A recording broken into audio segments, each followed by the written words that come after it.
Hello. Today's episode is inspired by one of our listeners.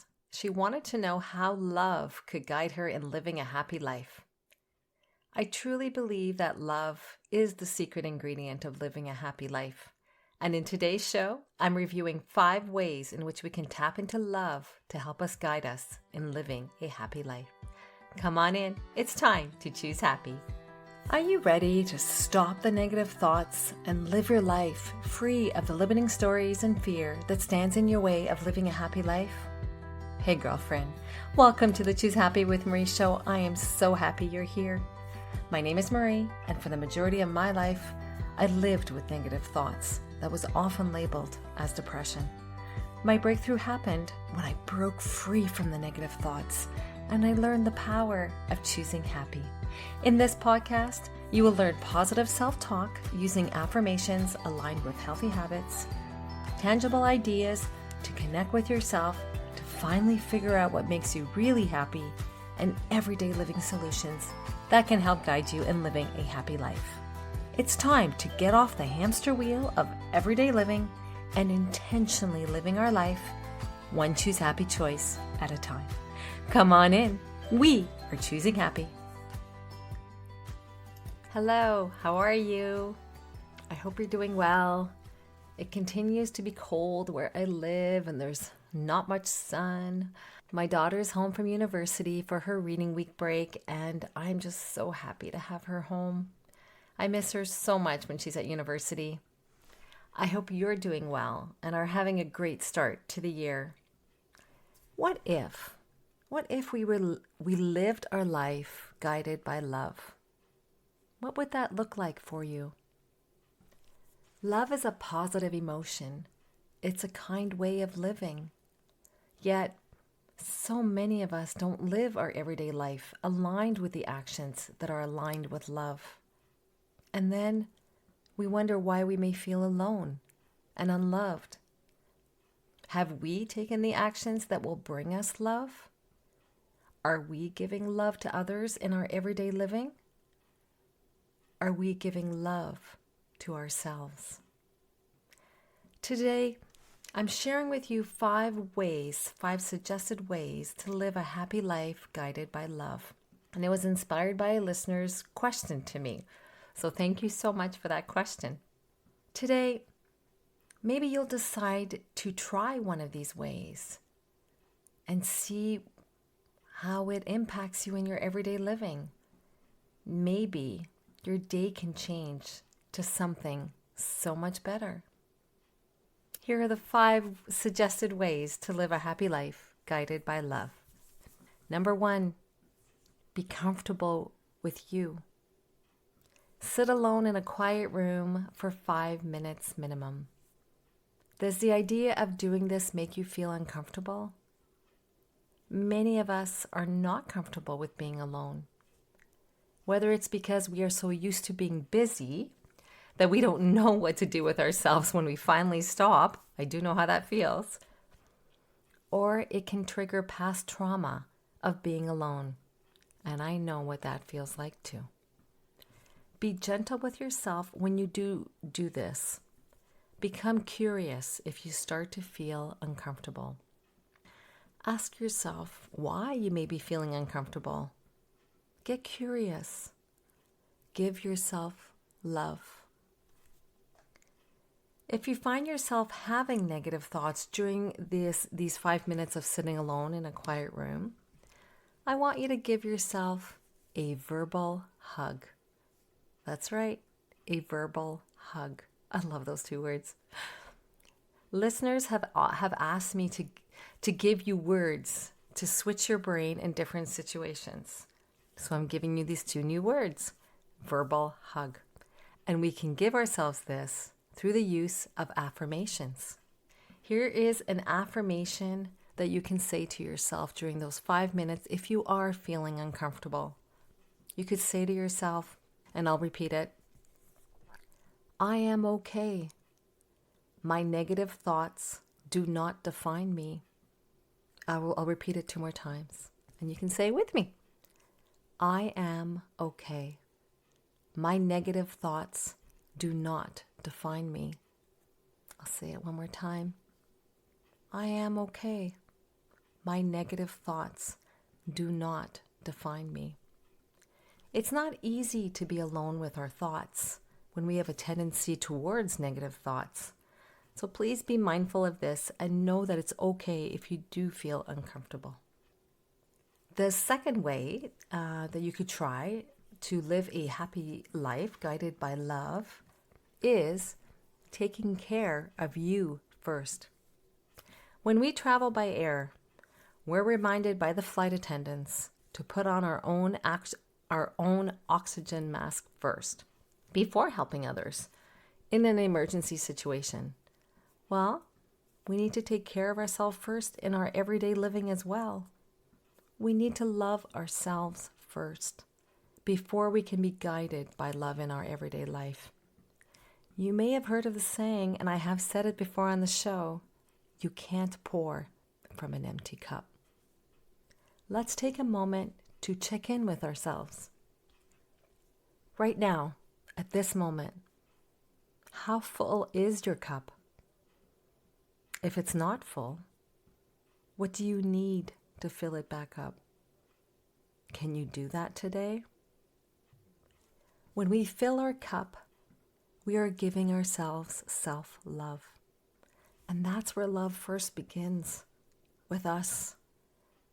We can't be guided by love to live our everyday life if we don't have love for ourselves first. Number 3, expect less from others. I don't know about you, but for me, when I lower my expectations, or even better, not have any expectations, I end up being pretty pleasantly surprised by whatever ends up happening. Let me ask you, how many times have you been disappointed?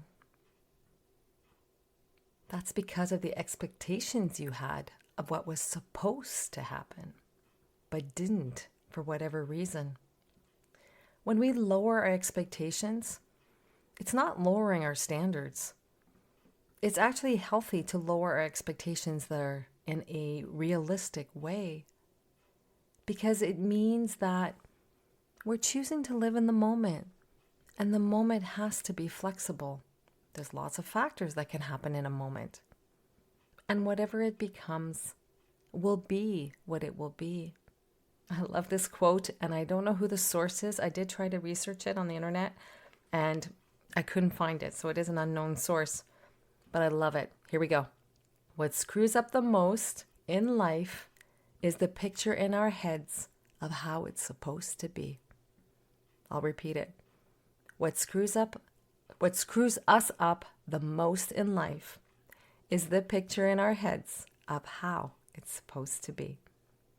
If you want to learn more about improving your relationship with others, and you'd like an affirmation to work with, check out episode number 37 titled Complaining Wires Your Brain for Negativity. Bring joy to your relationships, and there was a bonus relationship affirmation. I'll put the link in the show notes. This is actually, believe it or not, one of the top episodes downloaded on the show. I'll put the link in the show notes for you. Number 4, learn the love language of others. There's a book called The 5 Love Languages by Gary D. Chapman.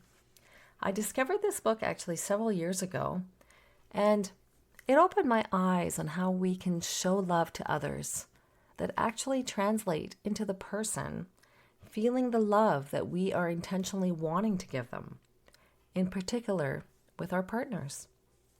The premise of the book is that people speak different love languages. He refers to 5 ways that people speak and understand love. Chapman believes that once you identify and speak your partner's primary love language, you will have found the key to a loving relationship. The 5 languages of love that are in his book are words of affirmation, quality time together, receiving gifts, acts of service, and physical touch. In his book, he says that our partner's complaints are the most powerful indicators of their primary love language.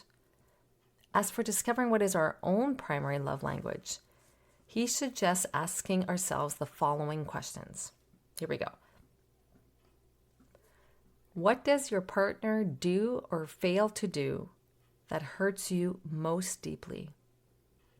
The opposite of what hurts you most is probably your love language. And the next question, what have you most often requested of your partner? The thing you have most often requested is likely the thing that would make you feel most loved. And one more question. In what way do you regularly express love to your partner? Your method of expressing love may be an indication that that would also make you feel loved.